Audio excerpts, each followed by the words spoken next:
როგორ არ უნდა ვიყო ოპტიმისტი, რამდენი ადამიანი ყავს დაჭერილი დღევანდელ ხელისუფლებას გისწრებში.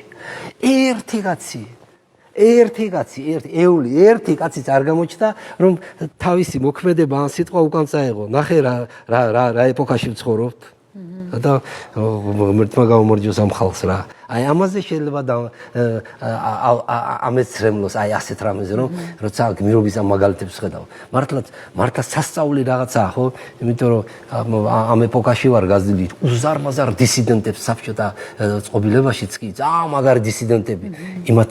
იმათაც კი მოუნანიებიათ თავისი საქციელი და ნუ ახლა გასაგებია შეიძლება იქ პოლიტიკური მდგენელი ძალიან დიდია, მაგრამ მაინც ეხამუშება ყურს. და აი ბიჭები იბზივიან იქიდან წერილებით ადვოკატების გამოტანილი ინფორმაციით რომ არიან მყარად ძლიერად და ჩვენ უფრო ძლიერად უნდა ვიყოთ რომ ისინი ძალიან მალე თავისუფლებაში იყოსა და ამ ქვეყანას ეკუთვნის ისეთი ცხოვრება კაი ხალხი ვართ ჩვენ ნიჭიერი ხალხი ვართ გონიერი ხალხი ვართ ჩვენ გვეკუთვნის კარგი გონივრული სახელმწიფო აი ღირსეული ხალხი ვართ და ღირსეული სახელმწიფოც გვერგება ასეთი არა ასეთი პოლარიზებული რომ შენ ასეთი ხარ შენ ისეთი ხარ შენ ის თქვი მე ის თქვი ეს რა დასრულდეს ჩვენ ვიკამათოთ უნდა ვიმსჯელოთ უნდა ერთმანეთის წინააღმდეგობა უნდა გავუწიოთ უფრო ისეთი საქმეებისათვის რომელიც სახელმწიფოს განავითარებს და ახლა იმაზე ლაპარაკი რომ ადამიანის ციხეში ჩავსვათ იმის გამო რომ თურმე რუსთაველზე ტროტუარიდან ფეხი გადმოდგა და